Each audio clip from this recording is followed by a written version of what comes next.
దీనివల్ల బెనిఫిట్ ఏంటో ఇప్పుడు చెప్తాను వినండి. చాలా అంటే చాలా క్లియర్గా ఎక్స్ప్లెయిన్ చేశాను. సో ఎగ్జాక్ట్గా మన బాడీ కూడా అదే ఫార్మాట్లో బేస్ అయి ఉంటుంది.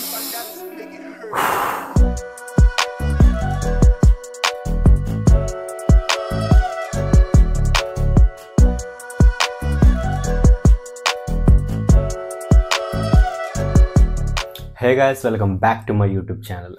థంబ్నెయిల్ చూస్తుంటే మీకు అర్థమై ఉంటుంది కదా, సో వీడియో ఎవరి కోసం ఎందుకు యూస్ అవుతుందని. ఒకవేళ మీరు ఇంటర్మీడియట్ లెవెల్లో ఉన్నా సరే, మీ బిగినర్ ఫ్రెండ్స్ ఎవరైతే ఉంటారో వాళ్ళకి షేర్ చేయండి. ఈ వీడియో చాలా అంటే చాలా బాగా వాళ్ళకి యూజ్ అవబోతుంది. సో నేను ఇప్పటికీ చాలానే జిమ్లు చేంజ్ అయ్యాను అనమాట. నేను చేంజ్ అయిన ప్రతి జిమ్లో కూడా నేను కామన్గా ఏదైతే అబ్జర్వ్ చేస్తున్నానో దాన్ని బట్టి నేను ఇప్పుడు ఈ వీడియో చేయాలని డిసైడ్ అయ్యాను అనమాట. యాక్చువల్గా ఈ వీడియో ఎప్పుడో షూట్ చేయాల్సింది, బట్ ఇప్పుడు కొంచెం తప్పక చేస్తున్నాను. సో బిగినర్స్ చాలామంది ఉంటారు, డే బై డే చాలామంది జిమ్లో జాయిన్ అవుతున్నారు. సో వాళ్ళకి ఏం చేయాలో అర్థం కాక, సో వాళ్ళ ఇంటర్మీడియట్ లెవెల్లో ఎవరైతే ఉన్నారో వాళ్ళ ఫ్రెండ్స్తో కలిసి షెడ్యూల్ స్టార్ట్ చేసేయడం అండ్ కొత్త వేరియేషన్స్ అప్పుడే ట్రై చేసేయడం, అప్ టు ఫెయిల్యూర్ వెళ్ళిపోవడం, ఇలాంటి వేరియేషన్స్ అన్ని ట్రై చేసి వాళ్ళు కొంచెం ఇంజూరియస్ గురవడం నేను చూశాను. సో అందుకని చెప్పేసి వాళ్ళకి యూజ్ అవుతుందని చెప్పేసి నేను ఒక వీడియో అనేది చేస్తున్నాను అనమాట. అండ్ వీడియో ఎక్కడితో అయిపోదు అనమాట. ఒక సిరీస్ ఫార్మాట్లోనే పోస్ట్ చేస్తాను. సపరేట్గా బిగినర్స్ కోసం ఒక ప్లేలిస్ట్ అయితే క్రియేట్ చేస్తున్నాను. సో గైస్, సో వీడియో ఎవరికైతే యూజ్ అవుతుందో ఖచ్చితంగా నేను స్టిక్ అయ్యి ఉన్నాను. మీకు చాలా అంటే చాలా ఇన్ఫర్మేషన్ అనేది ఇందు నుంచి వస్తుంది. అండ్ నేను వీడియో మొత్తాన్ని కూడా నేను బిగినర్గా ఉన్నప్పుడు నేను నా ప్రోగ్రెస్ని ఎలా స్టార్ట్ చేస్తున్నాను దాని ప్రకారంగా నేనైతే మీకు ఎక్స్ప్లెయిన్ చేస్తున్నాను. సో ఫస్ట్ కామన్గా జిమ్కి వెళ్ళిన వెంటనే ఏం చేయాలో తెలియక చాలా మంది డబ్బులు పట్టుకొని బైసెప్ కర్ల్స్ చేసిన రోజులు చాలానే ఉన్నాయి. జిమ్లోకి ఎంటర్ అయినప్పటి నుంచి జిమ్ నుంచి బయటికి వెళ్ళిపోయేంత వరకు మీకు ఏం చేయాలో తెలిస్తే కనుక అసలు దిక్కులు చూడాల్సిన అవసరం ఏముంది. సో అందుకే సుత్తి లేకుండా డైరెక్ట్ పాయింట్కి వచ్చేస్తున్నా. జిమ్లోకి ఎంటర్ అయిన వెంటనే ఫస్ట్ పాయింట్ వచ్చేసి body warmup. Basic body warmup ఎలాగో చూపిస్తాను, బట్ అసలు బాడీ వార్మప్ ఎందుకు అవసరం మనకి? దానికి ఎగ్జాంపుల్గా ఇప్పుడు ఇదేంటి, వింటర్లో మీ బైక్ అనేది బయట పార్క్ చేస్తుంది. సో ఎర్లీ మార్నింగ్ మీరు ఆ బైక్ స్టార్ట్ చేస్తున్నప్పుడు అది స్టార్ట్ అవుతుంది. ఎందుకు? ఆ చలిలో ఆ ఇంజిన్ అనేది చల్లగా అయిపోయి ఉంటుంది. సో స్లోగా అది స్టార్ట్ చేసి మనం కొంచెం సేపు రేసింగ్ ఇస్తూ ఉంటే ఇంజిన్ ఏమవుతుంది, హీట్ అవుతుంది. సో ఇంజిన్ హీట్ అయిన తర్వాత బండి మూవ్ అవడానికి రెడీగా ఉంటుంది అనమాట. సో ఎగ్జాక్ట్గా మన బాడీ కూడా అదే ఫార్మాట్లో బేస్ అయి ఉంటుంది. సో మన బాడీని ఒక్కసారిగా షాక్ ఇచ్చినట్టు కాకుండా కొంచెం హీట్ ఎక్కించామంటే మన బాడీ ఆర్గన్స్కి సిగ్నల్ ఇచ్చినట్టు ఉంటుంది అనమాట. సో ఓకే, వీడు ఏదో వింతగా చేయబోతున్నాడు, ఇప్పుడు ఏదో వర్కౌట్స్ చేయబోతున్నాడు. సో ఇప్పుడు మనం అది తీసుకోవడానికి రెడీగా ఉండాలి. ఫర్ ఎగ్జాంపుల్, మీరు నడుస్తున్నప్పుడు ఉన్న పలంగా రన్నింగ్ స్టార్ట్ చేసేస్తే మీ హార్ట్ బీట్ ఎలా రియాక్ట్ అవుతుంది, మీ బ్రీతింగ్ అనేది ఎలా రియాక్ట్ అవుతుంది. సో స్లోగా పెరిగేదానికి ఒక్కసారిగా పెరిగేదానికి చాలా డిఫరెన్స్ ఉంది, అవునా కదా? సో ఎగ్జాక్ట్గా మన బాడీకి కూడా స్లోగా అనేది టెంపరేచర్ పెంచాలి కానీ ఒక్కసారిగా కాదు. అండ్ అంతేకాకుండా మనకి ఇంజురీస్ కూడా ఇలాగే అవుతాయి అన్నమాట. సో బాడీ వార్మ్స్ చేయడం వల్ల మన బాడీ కొంచెం హీట్ ఎక్కుతుంది, మన బ్లడ్ ఫ్లోటింగ్ అనేది కొంచెం ఇంక్రీజ్ అవుతుంది. సో దాని తర్వాత మన బాడీ రెడీగా ఉంటుంది ఏం ఎక్సర్సైజ్ చేసినా సరే తీసుకోవడానికి. సో బేసిక్ వార్మప్ ఏం చేయాలి ఒకసారి వీడియో చూడండి. అండ్ ఇది సపరేట్గా కావాలంటే కనుక డిస్క్రిప్షన్లో లింక్ అనేది మెన్షన్ చేశాను. చాలా అంటే చాలా క్లియర్గా ఎక్స్ప్లెయిన్ చేసి ఉంటుంది with voice over. So basic warmup చూసిన తర్వాత మనం వెంటనే వేరియేషన్స్లో దిగిపోతాం అనమాట. అలా కాకుండా పాత జిమ్లో ఏం చేసేవారంటే పుషప్స్, పుల్అప్స్, డబల్ బార్ చేయకుండా జిమ్లోకి అసలు ఎక్విప్మెంట్స్ ముట్టుకొని ఇచ్చేవారే కాదు. దానికి రీజన్ ఏంటంటే మన హ్యాండ్ పవర్ ఇంక్రీజ్ అవుతుంది, మన గ్రిప్ స్ట్రెంత్ అనేది పెరుగుతుంది. సో ఇవి బేస్ చేసుకునే కదా మనం ఏ వర్కౌట్స్ అయినా చేయగలిగేది. ఒకవేళ మీరు పుల్అప్స్ రాకపోయినా, పుషప్స్ రాకపోయినా డిస్క్రిప్షన్లో కూడా రెండు లింక్స్ మెన్షన్ చేసి ఉంటుంది అనమాట. చాలా అంటే చాలా క్లియర్గా ఎక్స్ప్లెయిన్ చేశాను. సో దీనివల్ల చాలామందికి యూజ్ అయింది కూడా. సో పుషప్స్, పుల్అప్స్ ఎలా చేయాలో ఎంత డీటెయిల్గా ఎక్స్ప్లెయిన్ చేస్తానో డిస్క్రిప్షన్లో లింక్ చూసినా అర్థమైపోతుంది. 60 సెకండ్స్ లోపే ఉంటాయి ఈ షార్ట్స్ కూడా. సో ఒకవేళ మీకు పుల్అప్స్ చేయడం రాకపోతే కనుక కనీసం దానికి హ్యాంగ్ అవ్వడానికి ట్రై చేయండి. ఒకవేళ మీ జిమ్లో ఈ మిషన్ ఉంటే కనుక ఇంకా వర్క్ అనేది ఈజీగా అయిపోతుంది.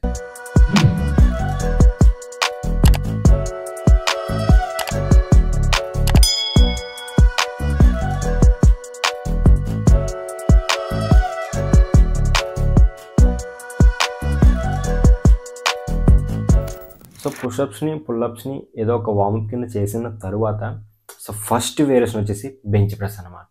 సో మీకు తెలుసుగా బెంచ్ ప్రెస్ దేనికి యూజ్ అవుతుంది, మన చెస్ట్ని బిల్డ్ చేయడానికి యూజ్ అవుతుంది. బట్ ఈ బెంచ్ ప్రెస్ చేసే ప్రాసెస్లో చాలామంది కొంచెం ఫామ్ అనేది మిస్యూజ్ చేసుకుంటారు అనమాట. అది ఎలాగో ఇప్పుడు చెప్తాను, జస్ట్ చూడండి. సో ఫ్లాట్ బెంచ్ మీద మనం కూడా ఫ్లాట్గా పడుకోకుండా చెస్ట్ అనేది కొంచెం అప్ చేసామంటే కనుక మనం వీప్ యొక్క స్పైనల్ ఏదైతే ఉందో అది కొంచెం ఆర్చ్లా బెండ్ అవుతుంది అనమాట. అంటే రిమైనింగ్ బాడీ అంతా కూడా రెస్ట్లోకి వెళ్తుంది, మన చెస్ట్ అనేది యాక్టివ్లోకి వెళ్తుంది. అండ్ మెయిన్ థింగ్ ఇంకోటి గుర్తుపెట్టుకోండి, నా షోల్డర్స్ని ఒకసారి అబ్జర్వ్ చేయండి.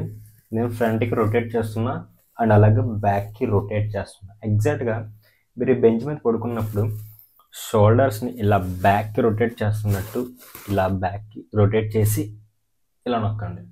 సో దీనివల్ల మన చెస్ట్ అనేది అప్ అవుతుంది అనమాట. సో సింపుల్గా బెంచ్ ప్రెస్ చేస్తున్నప్పుడు చాలామంది ఇలా పెడతారనమాట హ్యాండ్ని. సో రిస్ట్ ఇంజురీ అయ్యే ఛాన్స్ అయితే ఉంది, కొంచెం హ్యాండ్ని ఎలా అయితే పెట్టండి. అండ్ అంతేకాకుండా ఈ పామ్ ఏరియాలో మీ రాడ్ అనేది కంఫర్టబుల్గా ఉండేలా చూడండి, అండ్ మీరు కూడా కొంచెం కంఫర్టబుల్గా ఫీల్ అవ్వండి.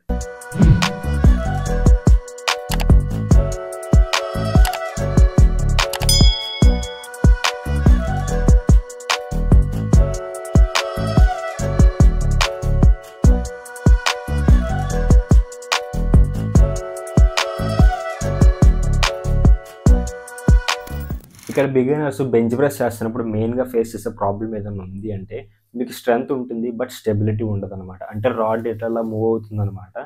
సో స్టెబిలిటీగా వెళ్ళి రాదు, ఇలా మూవ్ అవుతుంటుంది. సో దానికి ఒకవేళ మీకు ఈ జిమ్లో ఈ మిషన్ ఉంటే కనుక మీ వర్క్ సింపుల్గా అయిపోతుంది. ఎందుకు అంటే ఆ మిషన్ అనేది స్టెబుల్గా ఉంటుంది. సో ఎటు మూవ్ అవుతుంది, జస్ట్ మీరు లిఫ్ట్ చేసుకోవడమే. సో కాబట్టి మీకు అది ఈజీగా ఉంటుంది అనమాట. సో చాలామందికి వర్కౌట్స్ చేస్తున్నప్పుడు బ్రీతింగ్ని ఎలా మేనేజ్ చేయాలో తెలియదు అనమాట. సో ఇప్పుడు చెప్తాను చూడండి. ఇప్పుడు బెంచ్ ప్రెస్ చేస్తున్నప్పుడు ఈ పుష్ చేస్తున్న మూమెంట్ ఒకటి, రిలీజ్ చేస్తున్న మూమెంట్ ఒకటి, 2 మూమెంట్స్ ఉన్నాయి కదా. ఈ 2 మూమెంట్స్లో ఏ మూమెంట్ కష్టం? ఆబ్వియస్లీ పుష్ చేస్తున్న మూమెంట్, ఎందుకంటే వెయిట్ని పుష్ చేస్తున్నాం అండ్ రిలీజ్ చేస్తున్నాం, దాంతో పోల్చుకొని కొంచెం ఈజీ. సో పుష్ చేస్తున్నప్పుడు బ్రీత్ని రిలీజ్ చేయండి, అండ్ వెయిట్ని రిలీజ్ చేస్తున్నప్పుడు బ్రీత్ని తీసుకోండి. ఫర్ ఎగ్జాంపుల్ చూడండి. సో బండ గుర్తోటి చెప్తాను, గుర్తుపెట్టుకోండి. ఈ 2 మూమెంట్స్లో ఏ మూమెంట్ అయితే హార్డ్గా ఉంటుందో అప్పుడు బ్రీత్ని రిలీజ్ చేయండి. గైస్, సెకండ్ వర్కౌట్ వచ్చేసి ల్యాట్ పుల్ డౌన్స్. ఈ ల్యాట్ పుల్ డౌన్స్ వల్ల మన బ్యాక్లో మెయిన్ మజిల్ ఏదైతే ఉంటుందో ఆ ల్యాట్స్ అనేవి బిల్డ్ అవుతాయి అనమాట. సో ఇక్కడ కూడా చాలామంది ఇప్పటికి ఇంటర్మీడియట్ లెవెల్లో ఉన్న వాళ్ళు కూడా కొంచెం మిస్టేక్స్ అనేవి చేస్తున్నారు. సో అదేంటి ఇప్పుడు చెప్తాను, ఒకసారి వినండి. చాలామంది ల్యాట్ పుల్ డౌన్స్ చేస్తున్నప్పుడు దాన్ని లాగడం మీదే పెట్టుకుంటారు అనమాట. కానీ అంతేగాని మన ల్యాట్స్ని బిల్డ్ చేసే మీద ఎప్పుడు ఫోకస్ చేయరు. అంటే వాళ్ళు పుల్ చేస్తున్నప్పుడు ఆ పుల్ మూమెంటు మన ఫోకస్ లెవెల్స్ దేని మీద ఉండాలనేది వాళ్ళకి తెలియట్లేదు. ఫస్ట్ ఒక పాయింట్ గుర్తుపెట్టుకోండి, మన హ్యాండ్ ఏదైతే ఉందో మనం రాడ్ని పట్టుకుని పుల్ చేస్తాం కదా. సో ఇది ఒక గ్రిప్ వరకే. యాక్చువల్లీ మనం దీంతో పుల్ చేస్తున్నట్టు ఫీల్ అవ్వకూడదు. ఈ ఎల్బో బోన్ ఏదో ఉందో దీంతో పుల్ చేస్తున్న ఫీలింగ్ అయితే రావాలి. ఎందుకు అంటే ఇప్పుడు నేను హ్యాండ్తో పుల్ చేస్తున్నాను అంటే ఇక్కడ నా షోల్డర్స్, ఎక్స్పెషల్లీ నా ఫోర్ ఆర్మ్ ఎక్కువ ఇన్వాల్వ్ అయిపోతుంది. ఇప్పుడు నేను దీంతో పుల్ చేస్తున్నట్టు ఫీల్ అవుతున్నా, అంటే ఇక్కడ ఒక తాడు కట్టి దీంతో లాగుతున్నట్టు ఫీల్ అవుతున్నా. ఇప్పుడు చూడండి. సో ఇలా లాగుతున్నాను అంటే ఏమవుతుంది? సో దీంతో పుల్ చేయడం వల్ల నా బ్యాక్ అనేది స్క్వీజ్ అవుతుంది దగ్గరికి. అండ్ ఇప్పుడు వదులుతున్నప్పుడు కూడా, రిలీజ్ చేస్తున్నప్పుడు కూడా నా బ్యాక్ అనేది స్ట్రెచ్ అవుతుంది. సో మన ఫోకస్ అంతా కూడా ఇక్కడ ఉండాలి. ఇది గ్రిప్, బట్ మన ఫోకస్ దీంతో పుల్ చేస్తున్నట్టు, రిలీజ్ చేస్తున్నట్టు ఉండాలి. ఒకసారి డెమో చూసారంటే మీకు అర్థమైపోతుంది.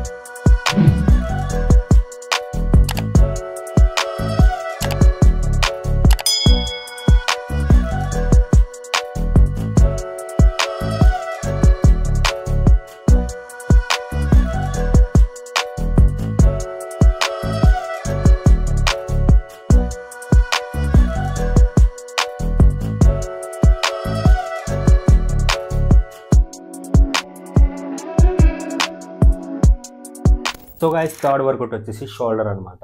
షోల్డర్కి మనం బార్బెల్ ప్రెస్ చేద్దాం అనమాట.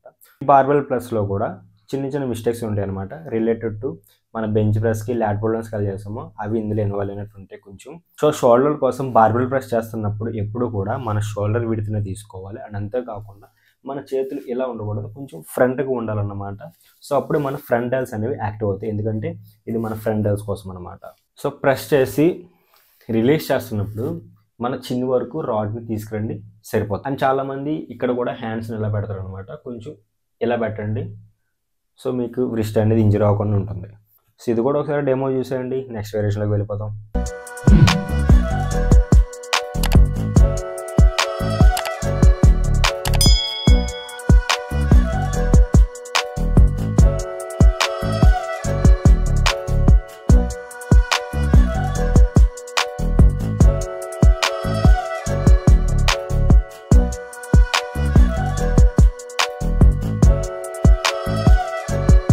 సో ఇప్పుడు మ్యాక్సిమం మన అప్పర్ బాడీని టచ్ చేస్తాం, అంటే చెస్ట్, ల్యాట్స్, షోల్డర్.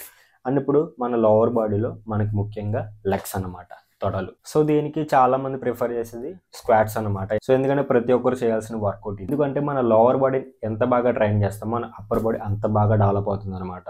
సో ఈ స్క్వాట్స్ ఎలా చేయాలో పర్ఫెక్ట్ ఎగ్జాంపుల్ నీట్గా డిస్క్రిప్షన్లో మెన్షన్ చేశాను. ఈ షార్ట్ వీడియోస్ అనమాట 60 సెకండ్స్ లోపే ఉంటాయి, వెంటనే అర్థమైపోతుంది. చాలా క్లియర్గా ఎక్స్ప్లెయిన్ చేశాను అనమాట. మీ జిమ్లో కనుక స్మిత్ మిషన్ ఉంటే కనుక ఈ స్మిత్ మిషన్తో పర్ఫామ్ చేయండి. ఒకవేళ మీ జిమ్లో స్మిత్ మిషన్ ఉంటే గొడవే లేదు, ఎందుకంటే అది కొంచెం సపోర్టివ్గా ఉంటుంది కాబట్టి. ఒకవేళ స్మిత్ మిషన్ లేకుండా ఓన్లీ బార్బెల్తో మిషన్ ఉంది అంటే కనుక నో ప్రాబ్లం, స్లో అండ్ స్టడీగా వెనకాల ఎవరైనా సపోర్ట్ తీసుకొని అలవాటు చేసుకోండి.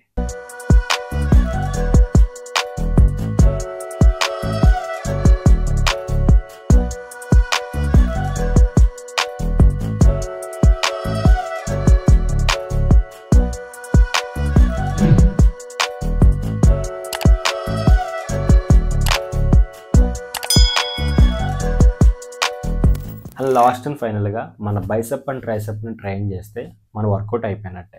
సో బైసెప్ ఒక వేరియేషన్, ట్రైసెప్ ఒక వేరియేషన్. బైసెప్ కోసం సో బైసెప్ బార్బెల్ కర్ల్స్ అనమాట. సో ఇది కూడా మన షోల్డర్ విడ్త్ తీసుకోండి. అండ్ అంతేకాకుండా మన హ్యాండ్స్ నుంచి వెనక్కి కానీ కొంచెం ఫ్రంట్ గుండెలో చూసుకోండి.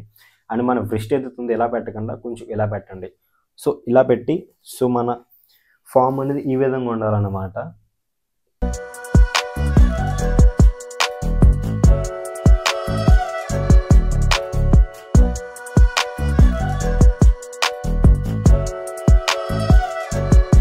సో దాని తర్వాత ట్రైసెప్ కోసం ట్రైసెప్ ఎక్స్టెన్షన్ అనమాట. ఇది సింగిల్ డంబుల్తో చేయండి. మన డంబుల్ యొక్క వెయిట్స్ అనేది ఈ పామ్ మీద ప్లేస్ చేసి అండ్ స్లోగా బ్యాక్కి తీసుకువెళ్ళి అండ్ మన ఎల్బోస్ ఏదైతే ఉన్నాయో మరి వైడ్ వెళ్ళకుండా కొంచెం దగ్గరకు ఉండేలా చూసుకోండి. అండ్ స్లో అండ్ స్టడీగా వీటిని మూవ్ అవ్వనివ్వకుండా, ఎటు కూడా మూవ్ అవ్వనివ్వకుండా 4 hours మాత్రం మూవ్ అయ్యేలా చూసుకోండి. అండ్ స్లో అండ్ స్టడీగా ఇవి ఒక 3 sets చేయండి అనమాట.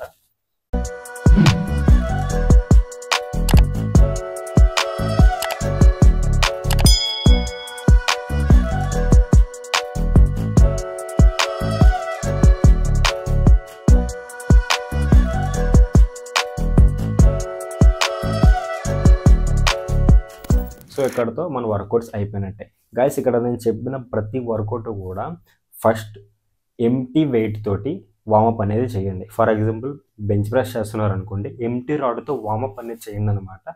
ఆ తర్వాత వెయిట్స్ వేసుకోండి. 2.5 వేసుకుంటారో 5 వేసుకుంటారు. అండ్ నెక్స్ట్ సెట్కి 2.5 యాడ్ చేస్తారో 5 యాడ్ చేస్తారో మీ కెపాసిటీ బట్టి మీ నెక్స్ట్ సెట్కి, నెక్స్ట్ పర్ఫార్మెన్స్కి, నెక్స్ట్ వేరియేషన్కి వెయిట్స్ ఇంక్రీజ్ చేయగలరా, స్ట్రెంత్ ఉంటుందా, అది మైండ్లో పెట్టుకొని దాన్ని బట్టి మీరు వెయిట్స్ ఇంక్రీజ్ చేసుకోండి. ఒక వార్మప్ సెట్ తీసేగా 3 sets అనేది చేయండి అనమాట. 12 to 8 repetitions మధ్యలో ఉండేలా చూసుకోండి. అండ్ ఇదే వర్కౌట్ని, ఇదే ఫార్మేట్ని ఒక 1 week ఫాలో అవ్వండి. ఈ 1 weekలో 2 days అనేది రెస్ట్కి ఇచ్చేగా రిమైనింగ్ డేస్ ఇదే వర్కౌట్ చేయండి. దీనివల్ల బెనిఫిట్ ఏంటో ఇప్పుడు చెప్తాను వినండి. ఇలా 1 week కంప్లీట్ అయిన తరువాత మీకు రిజల్ట్ ఎలా కనిపిస్తుందంటే మీ స్ట్రెంత్ బిల్డ్ అవుతుంది, మీ హ్యాండ్ పవర్ పెరుగుతుంది, మీ హ్యాండ్ యొక్క గ్రిప్ స్ట్రెంత్ పెరుగుతుంది. అండ్ దీని ద్వారా మీ బాడీ మజిల్స్ అన్నీ కూడా యాక్టివ్లో ఉంటాయి. మీ జిమ్ యొక్క ఎన్విరాన్మెంట్ మొత్తం మీకు అలవాటు అవుతుంది. జిమ్ యొక్క ప్రతి ఒక్క ఎక్విప్మెంట్ కూడా మీకు అలవాటు అవుతుంది. దాని మీద ఒక మంచి ఫీలింగ్ అనేది క్రియేట్ అవుతుంది అనమాట. సో అంతేకాకుండా మీకు ఒక ఫామ్ అనేది కూడా డెవలప్ అవుతుంది. దాని తర్వాత మీరు షెడ్యూల్లోకి దిగితే మీరు మంచిగా పర్ఫామ్ చేస్తారనమాట. 1 weekలో 2 days రెస్ట్ డే తీసేగా రిమైనింగ్ 5 days అనమాట. ఈ 5 daysలో ఈ వర్కౌట్స్ని ఎలా చేసుకుంటారో మీ ఇష్టం. బట్ ఈ 5 days కూడా ఇదే వర్కౌట్ని, ఇదే వార్మప్స్ని ఎగ్జాక్ట్గా ఫాలో అవ్వండి. అండ్ దీని తర్వాత మీకు అర్థమైపోతుంది మీ బాడీ ఎలా రియాక్ట్ అవుతుంది అనేది. సో ఇలా ఫాలో అయిన తర్వాత మీ వర్కౌట్స్ అనేది స్ప్లిట్ చేయడం స్టార్ట్ చేయండి. వీక్లో 6 days. ఈ 6 days కూడా Monday, Tuesday, Wednesday, Thursday, Friday, Saturday. So వీటికి ఒక్కొక్క రోజు ఒక్కొక్క వర్కౌట్, దానికి ఆల్టర్నేటివ్. చెస్ట్ అయితే ట్రైసెప్, బ్యాక్ అయితే బైసెప్. సో అలాగా స్ప్లిట్ చేయండి అనమాట. సో అలా స్ప్లిట్ చేయడం కూడా నేను ఆల్రెడీ సిరీస్ చేస్తాను. ఎందుకంటే మీరు వీడియో ఫాలో అయిన వెంటనే మీకు 1 week లోపు ఇంకో వీడియో అనేది అప్లోడ్ అయిపోతుంది. ఎందుకంటే బిగినర్స్ ఈ వర్కౌట్ చేసిన తరువాత నెక్స్ట్ ఏ వర్కౌట్ చేయాలని మీరు ఆలోచించాల్సిన అవసరం లేదు. వెంటనే నేను అప్లోడ్ చేసేస్తాను అనమాట. వర్కౌట్ ఎలా స్ప్లిట్ చేయాలి, వర్కౌట్స్ ఎలా చేయాలి, ఈ సెట్స్, ఈ రెప్స్ ఎలా చేయాలి, ప్రతిదీ కూడా నేను డీటెయిల్గా అనేది ఎక్స్ప్లెయిన్ చేస్తూ వీడియో పోస్ట్ చేస్తాను. ఒకవేళ బిగినర్స్ ఎవరైనా జిమ్లో జాయిన్ అయ్యి వాళ్ళకి ఏం చేయాలో తెలియకపోతే ఈ వీడియోని చూసి ఫాలో అవ్వండి. అండ్ వెంటనే 1 week తర్వాత వాళ్ళ వర్కౌట్స్ ఎలా స్ప్లిట్ చేయాలి, ఎలా వర్కౌట్స్ చేయాలని తెలియకపోతే ఆ ప్లేలిస్ట్లో డీటెయిల్గా ఫస్ట్ నుంచి లాస్ట్ వరకు ఈ వీక్ మొత్తం ప్రోగ్రెస్ అంతా పెట్టేసి ఉంచుతాను అనమాట. సో ఎవరికన్నా ఇంట్రెస్ట్ ఉంటే ఈ ప్లేలిస్ట్ని యూజ్ చేసుకోండి. మీకు యూజ్ అవుతుందని హోప్తో నేను వీడియో అనేది చేశాను అనమాట. అండ్ ఈ వీడియో మీ బిగినర్ ఫ్రెండ్స్ ఎవరైనా ఉంటే వాళ్ళకి షేర్ చేసుకోండి. ఒకవేళ మీరే బిగినర్ అయితే కనుక ఫాలో అవ్వండి.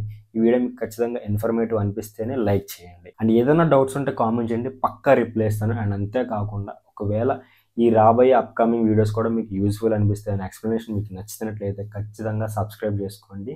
టచ్లో ఉంటా.